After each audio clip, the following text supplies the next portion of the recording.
तो hello guys, अस्सलाम वालेकुम। कैसे हैं आप सब? उम्मीद है कि आप सब ठीक होंगे और खैरियत से होंगे। तो आज हम आपको सुनाने वाले एक हॉरर एक्सपीरियंस जो कि बिल्कुल ट्रू है, एकदम सच्चा। क्योंकि ये इंसिडेंट मेरे दोस्त ने मुझे बताया था और इसको मैंने उसकी मम्मी की ज़ुबान भी सुना था, जो कि उनको पता था ज़्यादा चीज़ें और मेरे दोस्त को थोड़ी कम पता थी। तो बेसिकली होता यूँ है कि हर साल जब भी गर्मियों की छुट्टी पड़ती थी एंड किसी भी चीज़ की जब छुट्टी पड़ती थी तो हम ज़्यादातर क्या करते हैं, अपने गाँव वगैरह जाते हैं। तो मेरा दोस्त जो साहिल था वो बिहार से बिलोंग करता है और ये इंसिडेंट भी वहीं का, उसी के घर का है, वहाँ का, नानी के। तो बेसिकली वो भी हर साल जाया करता था, लेकिन इस साल जब वो गर्मियों की छुट्टी में गाँव जाना चाहता था तो उसकी मम्मी ने उसको कहा कि क्योंकि जो साहिल था वो ज़्यादातर टाइम ना अपनी फूफा जी के पास रहता था, फूफा जी और फूफी जी, जो कि उसकी नानी के घर के थोड़ी सी दूर रहा करते थे, मतलब गली के आसपास ही बिल्कुल। लेकिन इस बार क्या हुआ, इस बार जो उसकी फूफी थी उन्होंने घर चेंज कर दिया था। तो बेसिकली ये जो इंसिडेंट है वो सगे नाना के घर का नहीं है, वो हम जो बना लेते हैं नाना, जैसे नाना के फ्रेंड हो गए, हमें भी नाना कहने लग जाते हैं, वहाँ के घर का है। तो बेसिकली इनके जो दूर के नाने थे, पहले हम उनकी स्टोरी जानते हैं। तो इनके जो दूर के नाने थे, हुआ ये था बहुत साल पहले कि इनकी जो बीवी थी और दो बच्चे, दो लड़कियां और एक लड़का, तीन बच्चे। तो बेसिकली इनकी जो बीवी थी वो ब्लैक मैजिक किया करती थी, ये उनके पति को पता था और साहिल की मम्मी को भी पता था, बहुत सारे लोगों को पता था। तो एक वक्त क्या हुआ कि यही सब ब्लैक मैजिक करते करते उनकी ना डेथ हो जाती है। और डेथ होने के बाद जो उनके शौहर थे, यानी कि साहिल के नाना जी, उन्हें उनसे बहुत प्यार था। तो वो क्या करते, उनका घर बहुत बड़ा था, यानी कि स्ट्रक्चर समझते हैं हम कि इधर 3 कमरे हैं, 3 कमरे इधर हैं और 3 कमरे इधर हैं, और सामने की तरफ आने जाने का रास्ता, इधर टॉयलेट और बाथरूम है। वैसे सामने वाले जो 3 कमरे थे ना, उनमें से एक लास्ट का कमरा था, उनके नाना जी क्या करते हैं, उनको उसमें दफना देते हैं, जो उनकी सबसे बड़ी गलती थी। तो अब जब नाना जी उनको दफना देते हैं, उसके बाद अपनी दोनों बेटियों की शादी करते हैं, उनकी शादी वगैरह हो जाती है। फिर अब बचते नाना और उनका लड़का, बस ये 2 लोग बचते हैं। तो अब नाना जी सोचते हैं कि मैं ऐसा करता हूँ कि अब मैं खुद भी शादी कर लेता हूँ, इन कमरों को किराए पे चढ़ा देता हूँ। तो ऐसे ही होता है, नाना जी शादी कर लेते हैं, फिर अपने उन सारे कमरों को किराए पे चढ़ा देते हैं, 2 कमरों को छोड़ के जिसमें वो रहते थे इस तरफ। तो बेसिकली साहिल की जो फूफी थी जिन्होंने कमरा लिया था, वो कमरा उस कमरे के जस्ट बगल में ही था जिसमें उनकी नानी को दफनाया गया था। और ये बात साहिल की मम्मी को पता थी, इसीलिए जब साहिल पहली बार उस घर में जा रहा था, क्योंकि साहिल की मम्मी को पता था वो ज़्यादातर टाइम अपनी फूफा जी के पास और फूफी जी के पास रहता है, तो उन्होंने उसको बताया कि बाबू, जो तुम जहाँ जाओगे रहने के लिए तुम्हारी फूफी के पास, तो उनका जो घर ना काफ़ी बड़ा है, तो वहाँ एक कमरा है जिसमें ना हमेशा ताला लगा रहता है, उधर कोई जाता भी नहीं, तो तुम ना ज़्यादातर उससे अवॉइड करना और उस तरफ जाना मत। अब बच्चा था भाई, छुट्टी बनाने के लिए गया हुआ है, अपना मस्ती में है, तो उसने इन बातों पर गौर ही नहीं किया। तो बेसिकली ये थी इस घर की बैक स्टोरी। तो अब हम आते हैं अपनी स्टोरी की तरफ। तो अब साहिल अपने गांव जाता है, अपने पहुंचता है अपने नाना नानी के यहाँ, खूब मस्ती लेता है, घूमता है, मिलता है नाना नानी से। फिर वो अपने फूफा और फूफी जी के पास चला जाता है। तो बेसिकली जब वो फूफा और फूफी के पास जाता है तो फूफी जी भी उसे देख के बहुत खुश होती हैं और बहुत ज़्यादा, क्योंकि वो उनको बहुत लगाव था, फूफा और फूफी को भी साहिल से, साहिल को भी अपने फूफा फूफी से। क्योंकि बेसिकली वो जब भी जाता था, तो अगर वो 10 दिन के लिए जाता था ना, तो उसमें से वो मोस्टली 8 दिन अपने फूफा फूफी के पास रहता था और 2 दिन अपने नाना नानी के पास रहता था। तो बेसिकली उसके 2 भाई भी थे, कज़न ब्रदर थे, फूफा फूफी के बेटे, उनके साथ वो खूब रहता था, मतलब ज़्यादातर वक्त वो आपस में बिताते थे, अपनी मस्ती लेते रहते थे, खेलते थे। तो बेसिकली जब वो गया था, उसके 3-4 दिन तक कुछ भी दिक्कत नहीं आई, अपने आराम से वो रहा, खेला कूदा, कोई मसला नहीं हुआ। लेकिन एक नाइट ऐसा हुआ जिसने उसे हैरान करके रख दिया। तो बेसिकली होता यूँ है कि शाम को ये सब अपने 8-9 बजे के करीब निकल जाते हैं बाहर घूमने के लिए और खूब मस्ती लेते हैं, लेकिन पेड़ों के पास भी जाते हैं। अब एक पेड़ होता है जिस पर से ताड़ी वगैरह निकलती होगी, नशे की एक चीज़ है, मैं तो जानता नहीं हूँ। तो होता यूँ है कि इनके जो ब्रदर्स थे दोनों, साहिल के, समीर और इनका बड़ा वाला भाई, तो ये दोनों क्या करते हैं, ताड़ी वगैरह पीते हैं, अपने मस्ती लेते हैं अपने, और रात में ये 2:30 बजे करीब आते हैं, 2-2:30 बजे करीब। अब आते हैं ये दोनों, आके अपने सो जाते हैं। अब क्या होता है, अभी आके एकदम सोए हैं, अब इन्होंने फ्रेश वगैरह हुए नहीं थे, तो अब इसमें समीर को क्या होता है, टॉयलेट लगती है अब वो टॉयलेट के लिए बाहर निकलता है। तो मैंने आपको बताया था स्ट्रक्चर कि टॉयलेट के लिए जब बाहर निकलेंगे, और मैंने एक मिस्टेक भी कर दी थी, बीच में कुआं भी है, ठीक है। अब जब भी टॉयलेट के लिए बाहर निकलते हैं ना, तो वो कुआं बरामदे में जो उसको पार करके जो फ्रंट गेट है ना, उसके पास में टॉयलेट है। तो अब समीर क्या करता है, उसे पार करके टॉयलेट जाता है। अब वो आराम से टॉयलेट गया, टॉयलेट से वो जैसे ही निकला ना, उसने गेट खोला तो कुआं और बरामदा एकदम बीच में क्लियर दिखता है। तो टॉयलेट खोल के जब वो बाहर निकला ना, उसने देखा कि सामने जो कुआं है उसके आधा हिस्से पे ना पटरा लगा हुआ है लकड़ी का, जिससे वो ढका रहे, और आधे पे जाली। तो देखते जो पटरा वाला हिस्सा है ना, उस पे एक औरत बैठी हुई है जिसने व्हाइट कलर की साड़ी पहनी है और ब्लू लाइनिंग है उसकी साड़ी के अंदर। अब समीर इसको देखता है कि ये कोई मतलब नानी तो नहीं या कोई और तो नहीं। अब उसको ध्यान से देख रहा है, क्योंकि नाना ने दूसरी शादी कर ली थी, तो वो सोचा क्या पता यहाँ पे चाची बैठी हो, कुछ कर रही हो। तो वो ध्यान से जब देखता है, क्योंकि उसने ताड़ी भी पी रखी थी, नशे में तो था ही वो, तो क्या देखता है कि यहाँ पे कुछ भी नहीं, मतलब पहचान में नहीं आ रहा, एकदम साफ साफ बस ये दिख रहा है कि एक औरत बैठी हुई है और वो अपने बाल सुरिया रही है, ऐसे जैसे मूवी वगैरह में देखते हैं। तो अभी उसको चिल्लाता है उसके ऊपर कि भाई कौन है भाई, तू कहाँ से आई है, वगैरह वगैरह कहता है। तो जब इतनी सारी चीजें कहता है ना वो, जब भी वो कोई रिस्पॉन्स नहीं आ रहा, तो वो क्या करता है, ऐसे गोल घुमा हुआ तो घर था ही चुका, तो पीछे नीचे छज्जे के नीचे नीचे जाके वो अपने कमरे में जाता है और वहां से अपने बड़े वाले भाई को उठाता है। वो कहता है कि भाई देखियो भाई कि कोई औरत है वो वहां पे बैठी हुई कुएं के ऊपर, और मैं उसको इतना कह रहा हूँ, हट ही नहीं रही, पता नहीं कहाँ से आ गई, कौन है। वो बड़ी अजीब सी ना आवाज सुन रही है ना कुछ, उसके बड़े बड़े घने घने से बाल हैं। तो उसका भाई उठते बोलते चलो देखते हैं। अब वो जैसे बाहर आए तो वो देखते हैं कोई भी नहीं है। अब जब उसका भाई बोलता है कि तूने ताड़ी पी ली है, तुझे इसलिए ऐसा फील हो रहा होगा, ऐसा कुछ भी नहीं है यहाँ पे, और मोस्टली यहाँ पे कोई भी नहीं था, कुछ भी नहीं था वहां पे। तो अब ये दोनों अपने सो जाते हैं। अब जब ये सुबह उठते हैं तो अपने, अब गांव में क्या होता है, शहर से थोड़ा अलग होता है, वहां पे सब साथ में नाश्ता वगैरह करते हैं बैठ के। तो बेसिकली फुफ्फा जी और फुफ्फी जी ये सारे के सारे बैठे हुए थे आपस में एक पास ही। तो अब बात छिड़ती है कि रात में मेरे साथ ऐसा हुआ। अपनी मम्मी को बताता है वो फुफ्फी को, साहिल की, कि मैं रात में जब टॉयलेट के लिए गया ना, मुझे कुएं पे कोई बैठा हुआ दिखा।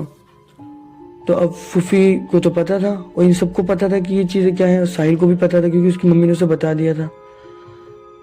तो फुफ्फा जी बोलते हैं कि ऐसा कुछ नहीं है, मतलब ऐसा थोड़ा थोड़ा फील मुझे भी तो होता है, क्योंकि जो कुआं था, कुएं के जस्ट नीचे बगल में उसके साइड में चरपाई डाल के लेटते थे फुफ्फा जी।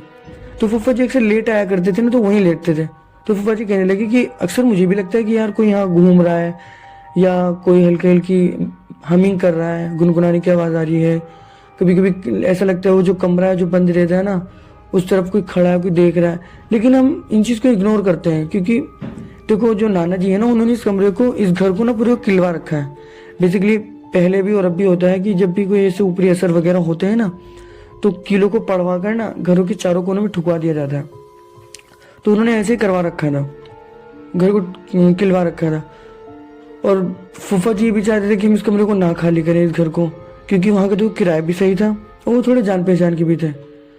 तो अब जो फूफी बोलती, फूफी कहती है कि तुम रात में आते हो, ऊपर से उल्टी सीधी चीजें करके आते हो, तो इसलिए तुम्हें हो सकता है ऐसा ज्यादा फील होता है, लेकिन हम भी तो रहते हैं, हमें तो नहीं ऐसा कुछ होता।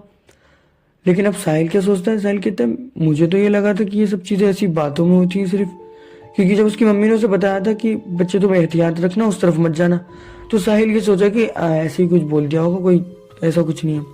लेकिन अब साहिल को थोड़ा थोड़ा यकीन होने लगा है ये बातें सुन के, क्योंकि फूफा जी जो कि बाहर सोते थे, उन्होंने भी अपना एक्सपीरियंस बताया कि भाई मुझे भी ऐसा फील होता है, लेकिन मैं इन पर ध्यान नहीं देता। अब साहिल को थोड़ा थोड़ा यकीन तो होने लग गया था, लेकिन अभी क्लाइमेक्स तो बाकी था। तो बेसिकली उस दिन अपने ये सब बाहर, जब भी ये बाहर चले जाते घूमने फिरने के लिए, तो इतनी टेंशन रहती नहीं थी, क्योंकि बाहर चले गए फिर बाहर में दिल लग जाता है। लेकिन जब भी रात में आया करते थे ना, तो साहिल के दिमाग में यही बातें घूमने लगती थी। तो बेसिकली उसी शाम को इनके एक और कजन आते हैं, जो कि साहिल की चाची के बेटी और उसका पति आया हुआ था। तो अभी बेसिकली साहिल से ही मिलने आए हुए थे, क्योंकि साहिल अपने गांव से आया था यहाँ पे। तो अभी इन सोचा कि इनसे मिल लें, तो अभी साहिल से मिलने के लिए आए हुए थे। तो काफ़ी मस्ती वस्ती करी।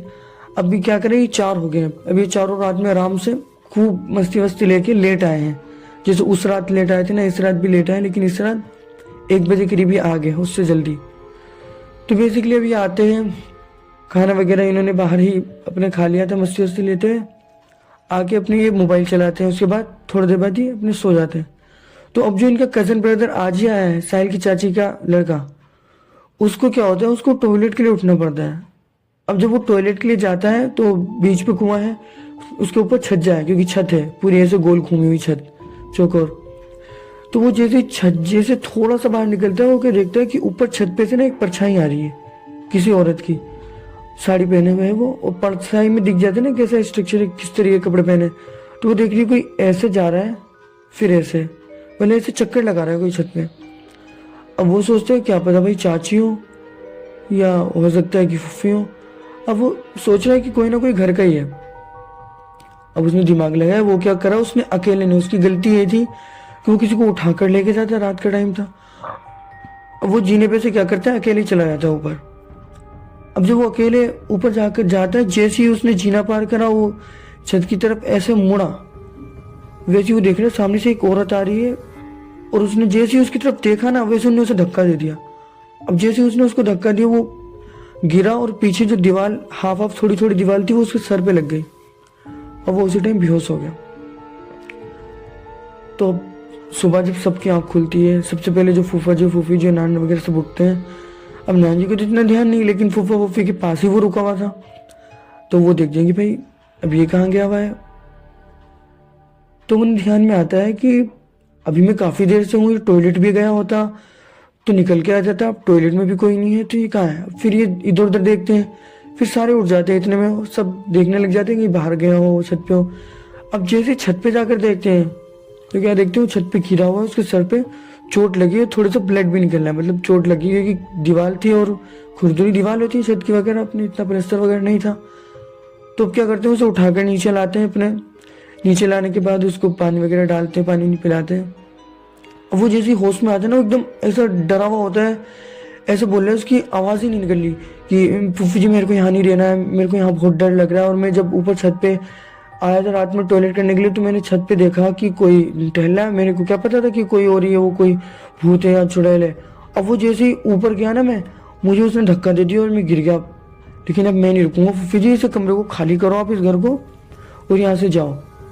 अब इस चीज़ को देख के साहिल के अंदर डर और बैठ गया। अब साहिल बाद में जब ये चीज़ें हो गई ना, पहले हम इसको कवर करते हैं। तो अब फुफ्फी जी कह रही कोई बात नहीं, एक दो दिन और रुक जा, ऐसा कुछ नहीं है, ऐसा हमें फील होता है। लेकिन हो सकता है ना जो ऊपर चला गया, क्योंकि हम इन सब चीज़ों को देखते हैं ना, तो उनके पीछे पीछे नहीं जाते हैं। बस हम कभी आवाज़ सुन ली, कोई परछाई दिख गई तो हम इग्नोर कर देते हैं, क्योंकि कुछ जैसे है ही नहीं, हमने देखा ही नहीं। अब उसे पता नहीं था, वो तो फर्स्ट डे था उसका, नाइट भी फर्स्ट थी। लेकिन वो बहस करता है अपने कि नहीं जी फूफी जी मेरे को नींद नहीं आएगी है, वो तो वो चला जाता है। अब साहिल का डर और बढ़ गया है।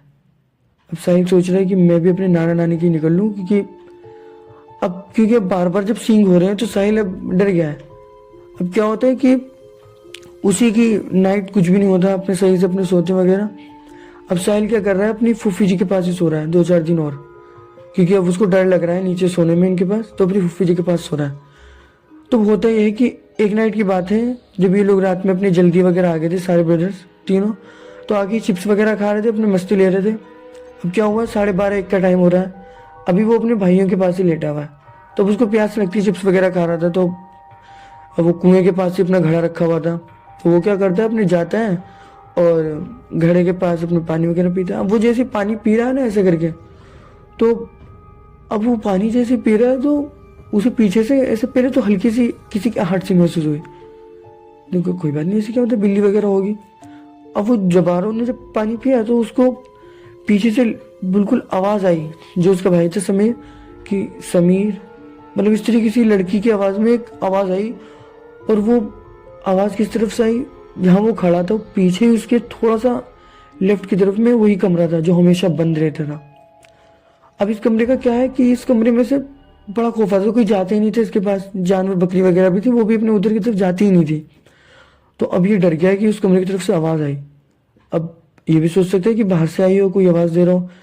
अब ये एकदम क्लास को छोड़ता है, वो भागता है कमरे की तरफ, वो जाता है अपने समीर भाई को बोलता है कि भाई यार किसी ने भी तेरा नाम लिया बाहर को, और मेरे को बड़ा डर लग रहा है कि भाई यहाँ पे अभी कोई भी नहीं है बाहर, तेरी आवाज़ आई मुझे कि किसी ने तेरा नाम लिया।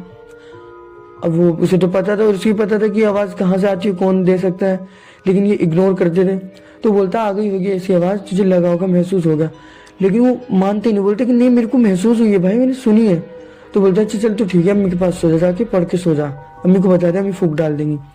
तो ऐसे करके वो उसकी रात कटती है, वो सोता है। अब होता क्या, जब सुबह उठता है अपनी फूफी को बताता है कि मैं रात में पानी पीने के लिए गया, फूफी तो मेरे साथ ऐसा हुआ, आवाज़ आई मुझे, किसी ने समीर भाई की आवाज़ नाम लेके किसी ने बुलाया है उसको, ऐसे समीर कह के। अब फूफी सोच रही कि ये चीज़ें पहले इतनी नहीं थी, मतलब दिखती थी, हमिंग होती थी, रात में चिल्लाने की भी आवाज़ आ जाती थी, अक्सर रोने की भी आवाज़ आ जाती थी कभी कभार, हल्की हल्की, लेकिन इतना फील नहीं होता था कभी भी किसी को कि किसी को आवाज़ ही आ रही हो बहुत तेज़, या किसी का नाम लेके बुला लिया हो। अब फूफी क्या करती हैं, फूफा और फूफी नाना से बात करते हैं कि ऐसा है कि ये चीज़ें, मुझे लगता है अभी कीलों का जो असर है ना, ये कम सा हो गया है, तो किसी मौलवी को बुला के कुछ सोल्यूशन निकालो, क्योंकि अब नाना भी टेंशन में आ गए बस सुन के कि किराएदार हैं भाई, 2 कमरे में सामने वाले में किराएदार है, 2 में इसमें 4 किराएदार हैं। अगर वो उस टाइम 1500 भी किराया ले रहे होंगे, जब भी 6000 रुपये आ रहा था, काफ़ी ज़्यादा था उस टाइम के लिए।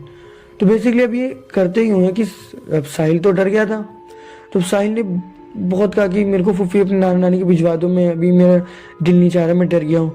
तो ऐसे ही करती है फूफी, उसको भिजवा देती है, क्योंकि फूफी भी चाह रही थी कि ना कि कुछ ज़्यादा चीज़ें हो रही हैं, इसको पहले शॉर्ट किया जाए, इसको ख़त्म किया जाए इन चीज़ों को। तो साहिल अपनी नाना नानी के चला गया था। अब उसने घर जाके अपनी मम्मी को ये सारी बात बताई। उसकी मम्मी ने कहा था मैं इसीलिए जो जगह था कि इस बार यहीं रुक जा, क्योंकि उस घर का ये था कि जब हम बहुत पहले उसकी मम्मी यहाँ आई थी तो उसको भी ये फील हुई थी सारी चीज़ें।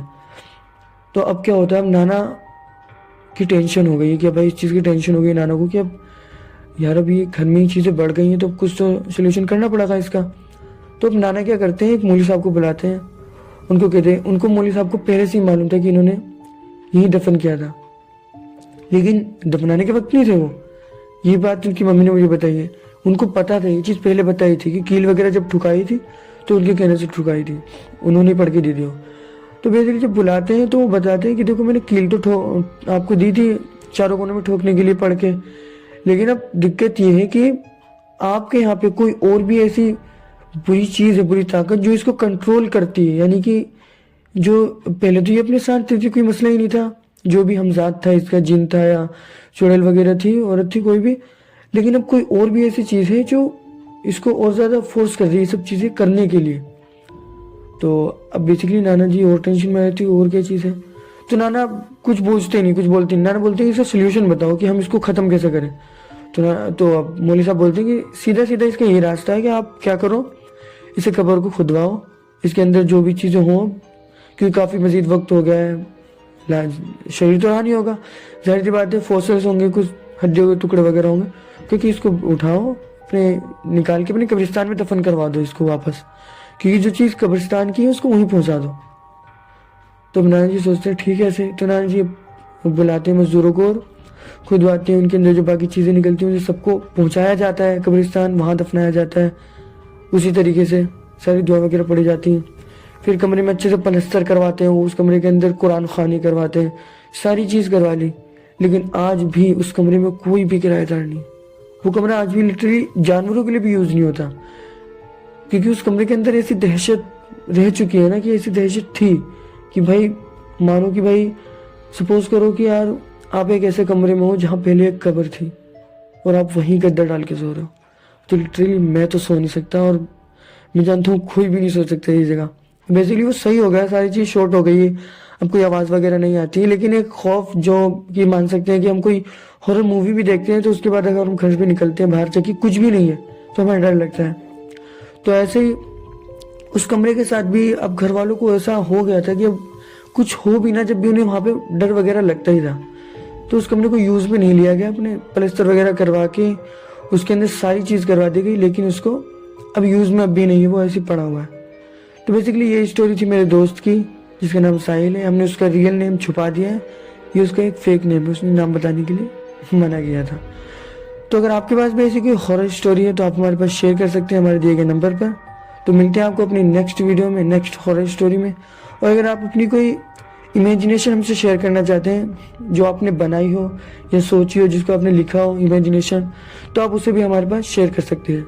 लेकिन अगर हॉरर स्टोरी है रियल तो तो आपको बताना होगा कि ये रियल हॉरर स्टोरी और अगर इमेजिनेशन है तो उसके बारे में हमें बताना होगा। तो मिलते हैं आपको अपनी नेक्स्ट वीडियो में, जब तक के लिए अस्सलाम वालेकुम वरहमतुल्लाह।